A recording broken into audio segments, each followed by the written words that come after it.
Bonjour à tous, bienvenue sur BBI Boss Business Interview, le rendez-vous des acteurs économiques à impact positif dédié aux chefs d'entreprise.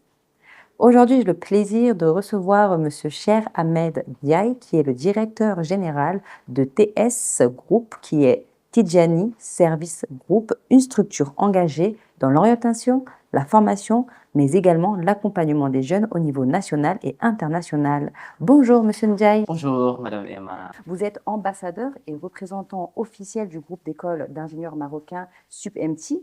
Quel rôle joue cette fonction dans l'accompagnement que vous proposez à vos étudiants? En tant qu'ambassadeur qui a goûté le produit de SUPMTI jusqu'à Master 2, l'idée pour moi, ou bien cette fonction-là, qu'est-ce qu'elle a réellement au sein de SUPMTI, c'est de partager toutes les offres de formation de SUPMTI partout en Afrique.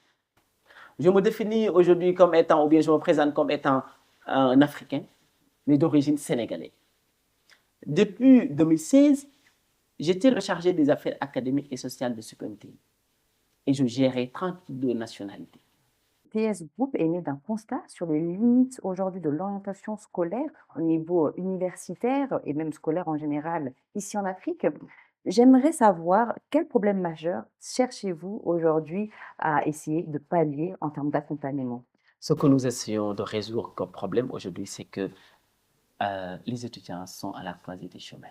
Les élèves ne savent plus à quel sens se vouer. Ils sont perdus en termes d'orientation. Et donc, nous, on vient pour apporter des solutions, apporter des voies, des trajectoires qu'ils peuvent suivre pour aujourd'hui retrouver la bonne voie sur leur études universitaires et pour leur insertion professionnelle. Vous permettez également à ces étudiants d'accéder à des formations de haute qualité grâce à des bourses d'excellence que vous attribuez par critères ou par concours.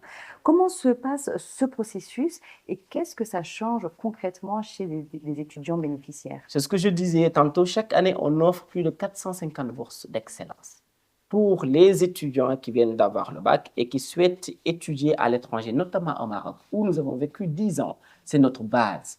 Et souvent, je dis aux parents, on n'accompagne pas un étudiant dans un pays qu'on ne connaît pas, dans un pays où on ne connaît pas la qualité d'enseignement et les professeurs qui sont là-bas et les typologies d'écoles qui sont là-bas. Supposons que la scolarité de l'école globale tourne autour de 4 millions. L'élève aujourd'hui ou bien l'étudiant arrive, une fois effectué le concours, arrive à avoir une réduction de 100% qui agit sur les frais de scolarité. C'est-à-dire chaque mois, il ne paye aucune somme d'argent pendant 5 ans, de la licence jusqu'au master. Ils peuvent avoir aussi des réductions de 70%, de 50%, de 40%, de 30%. Et cela est venu via un vécu. Par exemple, notre école d'ingénieurs SUPMTI, école de management et de télécommunications et d'informatique basée à Rabat, à Meknes, à Oujda et Beni Mellal, ils sont dans 5 villes au Maroc. C'est là-bas où j'ai étudié, Madame Emma. Alors, jusqu'à mon Master 2. Je me suis dit que pour moi, la meilleure façon de parler d'un produit, c'est de le goûter d'abord. Et comme je l'ai goûté, je sais ce que ce produit-là a fait sur moi. Je vais partager ça avec mes frères et sœurs sénégalais, maliens, guinéens, ivoiriens, partout en Afrique. Mais on sait que les moyens font défaut pour étudier dans les grandes écoles. L'étudiant va choisir une seule matière dans laquelle il sera examiné. Mathématiques, français, anglais, c'est une seule matière. Sciences physiques, économie et gestion. L'étudiant choisit la matière. On l'examine en 1h30 minutes. Alors, selon les notes qu'il va obtenir allant des intervalles de 10 à 13, il faut avoir une réduction de 30 à 40%. 14, 15, 16, 17, il faut avoir une réduction de 40% à 70%. 17, 18, 19, 20, c'est 100% de réduction sur les frais de scolarité. D'accord, donc ça dépend aujourd'hui des notes que l'étudiant va avoir lors de ce concours. Effectivement. Vous visez vraiment l'excellence. L'excellence, l'excellence, l'excellence, mais vraiment l'excellence. Et attends, parce que tout simplement, nous, dans notre manière de faire, on évite de juger un élève ou bien un étudiant sur ses notes. Pourquoi?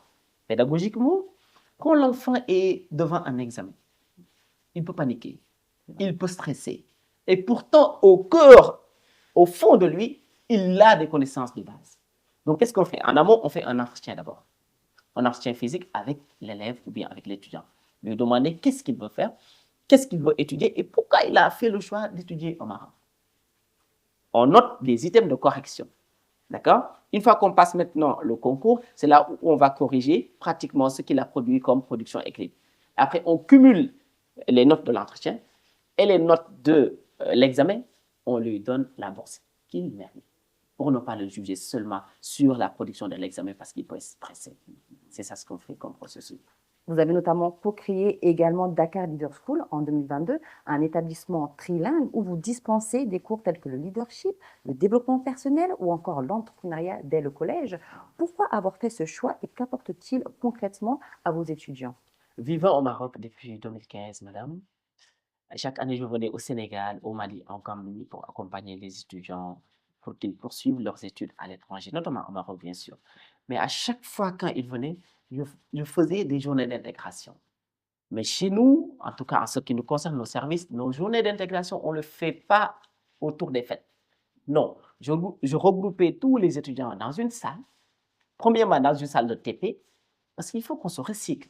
Je leur donne chacun un ordinateur. Je leur donne un exercice à faire. Quand ils commencent à taper, ils retrouvent des problèmes. Ils n'avancent pas. OK, je prends note. On finit cette partie-là, je les regroupe dans une autre salle de conférence et je donne la parole à tout le monde pour qu'ils s'expriment publiquement. Ils n'arrivent pas. Alors, quand je vois encore, je révise les relevés de notes sur place, je sais qu'ils ont eu le bac d'office, avec mention même. Je dis, attends, tiens, il y a un problème. Alors, il fallait que maintenant, je retourne au Sénégal en 2022 pour ouvrir le collège-lycée d'excellence privé trilingue, Dakar Leader School, avec bien sûr l'accompagnement de notre PDG de SUPMTI au Maroc. Alors, Dakar Leader School essaie de corriger des problèmes. Quel problème? L'école sénégalaise, on sait qu'elle est bonne. Le programme sénégalais, il est bon, mais il n'enseigne pas tout. Nous sommes venus, après le benchmarking qu'on a fait dans pas mal de collèges-lycées au Sénégal, nous nous sommes rendus compte sur les indicateurs que les écoles se sont juste limitées sur le programme sénégalais. Alors que les élèves ne cherchaient pas ça. Les parents d'aujourd'hui qui sont de la nouvelle génération ne cherchaient plus ça. Ils cherchaient quoi? Ils cherchaient à donner de la confiance à leurs élèves. Ils cherchent quoi? Ils cherchent que les élèves puissent s'exprimer publiquement et dire ce qu'ils pensent et ce qu'ils comprennent. Alors j'ai dit, on va ajouter, au-delà du programme sénégalais, on va ajouter des cours de leadership de la 6e à la terminale. Et c'est moi-même, en tant que le directeur de l'école, qui donne ces cours-là. Pourquoi? Parce que je veux mon propre modèle d'élève. Quand l'élève de Dakar Leader School sort de l'école, il parle dans la société, il marche, on saura qu'il est issu de cette école-là. À côté de cela, ils font des cours d'initiation en architecture. Dans le programme sénégalais, vous allez voir que les collèges-lycées, ils font des cours d'art plastique. Je me dis, attends, mais attends, la finalité d'art plastique, c'est quoi? Est-ce que c'est tout simplement de couper, coller, colorer, dessiner? Mais non, on doit initier les enfants dans l'architecture. Parce que beaucoup d'enfants, ils veulent devenir des architectes. Quand tu les demandes, madame, tu veux devenir quoi? Ou bien, monsieur, tu veux devenir, il te dit, je veux devenir architecte. Donc, on fait initiation à l'architecture. Les enfants le font comment? À l'intérieur de la classe, ils font la théorie. Et pratique, je les ai autorisés de faire ça sur le mur de l'écran. Pourquoi c'est important pour vous d'avoir initié justement ces formations? C'est hyper important parce que quand on parle de l'école Dakar Leader School, c'est pour former les leaders de demain. Un leader de demain qui n'est pas bien éduqué, qui n'est pas discipliné, ne peut pas conduire une équipe vers un objectif. Un leader de demain qui n'est pas bien discipliné, qui ne connaît pas ses valeurs religieuses, il ne peut pas être une référence dans un groupe. On voit que ça dépasse même le cursus et l'environnement scolaire. Je sens vraiment qu'il y a cette envie de former même les citoyens, les jeunes Africains au leadership. Est-ce que c'est un peu ça votre vision? C'est exactement ça la vision, parce que je leur dis, vous allez étudier pendant toutes vos années, jusqu'à avoir bac plus 25. Hein? Si vous n'arrivez pas aujourd'hui à expliquer ce que vous avez étudié, c'est zéro. Il n'y a aucune entreprise qui va vous faire confiance. Il n'y a aucun recruteur qui va vous recruter parce qu'il dira, mais attends, cette personne-là, il ne peut pas expliquer ce qu'il a étudié. Donc, il a fait ce qu'on appelle l'académicien. Alors, on va initier l'enfant dans l'entrepreneuriat tout simplement en lui disant que tu as la voie, soit de continuer tes études, ou bien en même temps corréler tes études avec l'entrepreneuriat à côté. Les cours, souvent, on le fait en plein air. En plein air carrément, avec le micro du formateur et le micro de l'élève. Le formateur parle, il donne la parole à l'élève pour qu'il s'exprime, il entend sa voix, il se redonne confiance. De belles innovations aujourd'hui en termes d'éducation. Vous visez notamment à préparer les jeunes à devenir employables ou entrepreneurs. J'aimerais savoir quels résultats concrets observez-vous chez vos étudiants? Très bien. Alors aujourd'hui, Après les avoir initiés dans le leadership et le développement personnel et dans l'initiation en entrepreneuriat, les élèves aujourd'hui, en termes de résultats, ils arrivent à se regrouper en 3 personnes ou bien en 4 personnes. Parce que depuis des années, moi, j'avais développé une formule qui s'appelle la formule PA3. PA3, c'est quoi? Projet à 3 personnes. Alors, je suis intéressé par le management, par la gestion, je veux diriger. Il y a une autre personne qui est intéressée par le commercial, le marketing, et une autre personne qui est intéressée par les nouvelles technologies, l'informatique. Ils se regroupent autour d'un projet. Les élèves de Dakar Leader School arrivent à faire ça.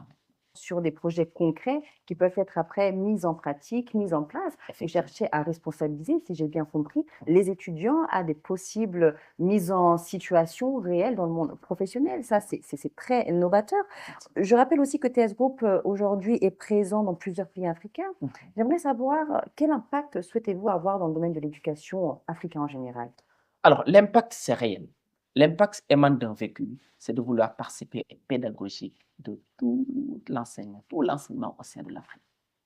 C'est-à-dire produire de vrais apprenants. Pourquoi apprenants, madame?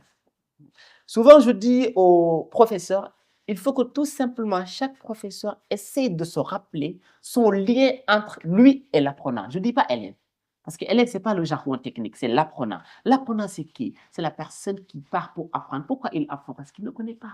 Un dernier message aux jeunes étudiants aujourd'hui qui vont regarder cette vidéo. Oui. Alors, le message que je veux lancer aux jeunes élèves et étudiants de toute l'Afrique, c'est que, comme on le dit souvent, la seule chose avec laquelle on peut voyager avec, c'est la tête. Essayez aujourd'hui de remplir vos têtes. Essayez aujourd'hui de se recycler et de se conformer aux nouvelles technologies qui s'offrent à vous aujourd'hui et utilisez ça à bon escient. L'analphabète aujourd'hui, c'est la personne qui n'arrive pas à utiliser les nouvelles technologies. L'analphabète aujourd'hui, c'est la personne qui, après son bac plus 5, il n'arrive pas à expliquer ce qu'il a étudié. Je rappelle qu'à travers Dakar Leader School, Tidjani Service Group et le grand panel des étudiants, vous incarnez une vision claire, celle de former une nouvelle génération de leaders africains compétents et conscients pour le développement du continent. Merci à vous d'avoir regardé cette interview jusqu'à la fin et je vous dis à très vite pour une nouvelle émission de BBI.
Vous êtes ambassadeur et représentant officiel du groupe d'écoles d'ingénieurs marocains SUPMT.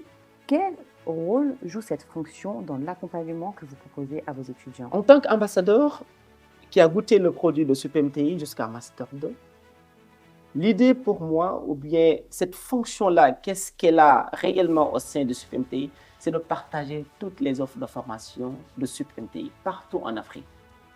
Je me définis aujourd'hui comme étant, ou bien je me présente comme étant un Africain, mais d'origine sénégalaise. Depuis 2016, j'étais le chargé des affaires académiques et sociales de SUPMTI et je gérais 32 nationalités. Chaque année, on offre plus de 450 bourses d'excellence pour les étudiants qui viennent d'avoir le bac et qui souhaitent étudier à l'étranger, notamment au Maroc, où nous avons vécu 10 ans. C'est notre base. Et souvent, je dis aux parents, on n'accompagne pas un étudiant dans un pays qu'on ne connaît pas. dans un pays où on ne connaît pas la qualité d'enseignement et les professeurs qui sont là-bas et les typologies d'écoles qui sont là-bas. Supposons que la scolarité de l'école globale tourne autour de 4 millions. L'élève aujourd'hui ou bien l'étudiant arrive, une fois effectué le concours, arrive à avoir une réduction de 100% qui agit sur les frais de scolarité. Vous avez notamment co-créé également Dakar Leader School en 2022, un établissement trilingue où vous dispensez des cours tels que le leadership, le développement personnel ou encore l'entrepreneuriat dès le collège. Pourquoi avoir fait ce choix et qu'apporte-t-il concrètement à vos étudiants? Vivant au Maroc depuis 2015, madame, chaque année je venais au Sénégal, au Mali, en Gambie pour accompagner les étudiants pour qu'ils poursuivent leurs études à l'étranger, notamment au Maroc bien sûr. Mais à chaque fois quand ils venaient, je faisais des journées d'intégration. Mais chez nous, en tout cas en ce qui nous concerne nos services, nos journées d'intégration, on ne le fait pas autour des fêtes. Non, je regroupais tous les étudiants dans une salle, premièrement dans une salle de TP, parce qu'il faut qu'on se recycle.